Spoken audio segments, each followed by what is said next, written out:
आशीर्वचन चाहिए। ऐसा पर्व आचार्य गुरुसर गुरुवर से ज्ञान सागर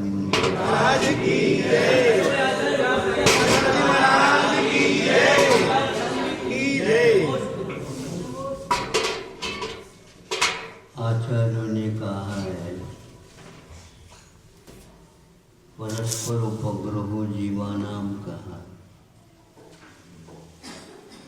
ये सब अजीव का भंडार है।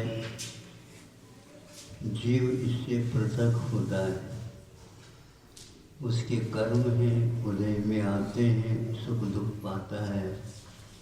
जब आयु कर्म पूर्ण हो जाता है, यहाँ से चला जाता है। आपने उपकार करने का भाव किया, किसके ऊपर उपकार करना और कब करना, ये सोचना। एक तो शुरुआत में जिस समय करना ये होता है उस समय करते नहीं, और जब मरनासन हो जाता है तब भाव आ जाता है, तब तक तो वो निकल जाता है। फिर बाद में उसके नाम से कुछ करते हैं। हाँ, उसके नाम से क्या करो, उसके काम में तो आया नहीं। हाँ, और याद करके उन्हीं के कारण हमने ऐसा किया, उन्हीं के कारण हमसे कहा, ये तो कोई युक्ति नहीं रही और न ही उसके प्रति कोई उपकार के भाव, ये अज्ञान हो गया।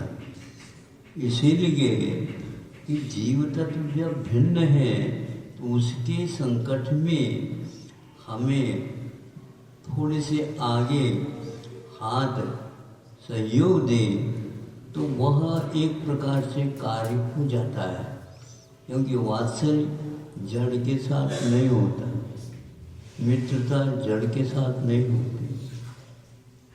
मैत्री भाव किसके साथ? जड़ के साथ। हम मित्र हैं इनके, और काय गिलाने कुछ मिल जाए, कुछ खाने के लिए मिल जाए इसलिए मित्र। ये नहीं मिलता है तो काय को मित्र। देखो दुनिया तो स्वार्थी है, ऐसे कहती है। तो ये नहीं है।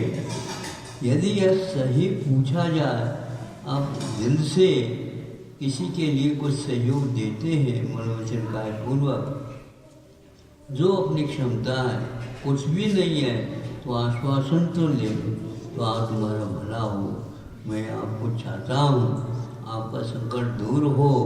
इस प्रकार भाव करने में भी सामने वाला व्यक्ति गदगद होता है कि हमें कम से कम पूछा तो सही। कई लोग आए चले गए, आए चले गए, आए चले गए, किंतु आज एक ऐसा व्यक्ति कम से कम सहयोग कुछ भी नहीं, तो ये बहुत बड़ा सहयोग है। तो इसीलिए हमें ये है, आप अपने संतान के ऊपर भी सही उपकार तो तब करोगे, उनके व्यसनों से उनको दूर कर दोगे। तो जिन व्यसनों के द्वारा उनका अहित होता है, तो उन अहितों से तो उसको हटाना चाहिए, ताकि उसका जीवन आपके अभाव में, अभाव तो होना ही आपका, आज निकल तो आप जाएंगे यहाँ से, संतान का क्या होगा। तो उन्हें सही मार्ग पर लगा करके उन्हें ऐसे कार्य करो, काम धंधे में लगाओ जिसके द्वारा धर्म कर्म भी कर सके और उसका भविष्य भी सुधर जाए, और जब तक यहाँ पर रहेगा तब तक उसके लिए वह मार्ग मिला रहे जिसके द्वारा उसका कल्याण निश्चित हो जाए। बाकी शब्द हैं अज्ञान के कारण, उनके नाम से एक मकान बना दिया, मकान तो के 8 मंजिला, तो काय का 8 मंजिला। हाँ, 8 मंजिल से क्या मतलब होता है? थोड़ी सी कुटिया चाहिए, काम हो गया, आगे का कोई भरोसा नहीं। अब ये सोचो, विचार करो, इतिहास पढ़ने से इसे ज्ञात होता, कई राष्ट्र के राष्ट्र मिटे, ऐसे महामारी वगैरह आ जाती है तो राष्ट्र के राष्ट्र नामो निशान तक नहीं रहते। ऐसे अमेरिका के इतिहास के बारे में सुनते हैं, करोड़ों मनुष्यों का वहाँ पर विलय हो गया था। तो आज भी स्थिति उनकी ठीक नहीं बताते हैं। अट्टारी लगाए हुए हैं वो खूब, आसमान को छू रहे हैं बिल्डिंग, उसमें रहने वाला कोई नहीं, ताला बंद है, चाबी, लाइट जलाने वाला कोई नहीं। बोलो आप, ये सब सुन रहे हैं और देख रहे हैं, हो रहा है और आगे हो रहा है। ये ऐसे ऐसे भविष्यवाणी, क्या भविष्य वर्तमान को देख करके तो भविष्यवाणी की जाती है। वहाँ पर प्रतिदिन 2,500 हजार व्यक्तियों का ये हो रहा है, निधन हो रहा है। कहाँ पर उनको दफनाएं, कहाँ जलाएं या कहाँ कैसे करें, ये सारी विचित्रता उनके सामने है। अभी कोई भी सहयोग दे नहीं सकते हो, अवसर अभी है ही नहीं। अब बताओ, वैज्ञानिक युग हो करके और उनके अवसर का कोई भी पता नहीं,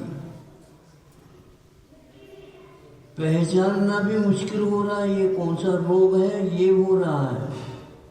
खूब बड़ी बड़ी मशीन लग रखे हैं, मशीन चलाने वाले भी कोई नहीं। अन्य राष्ट्र सहयोग दे रहे हैं, वो यंत्र चले जाते हैं, उन यंत्रों के द्वारा उनकी वो पहचान ही तक नहीं हो रही। अब बताओ, आप कहते हो हमारे लिए तो कोई दवाई नहीं करते, हमारे लिए कोई दवाई कोई यंत्र नहीं है, पहचान नहीं करते, पता नहीं लगता कि कोई क्या हो रहा हमें। तो वहाँ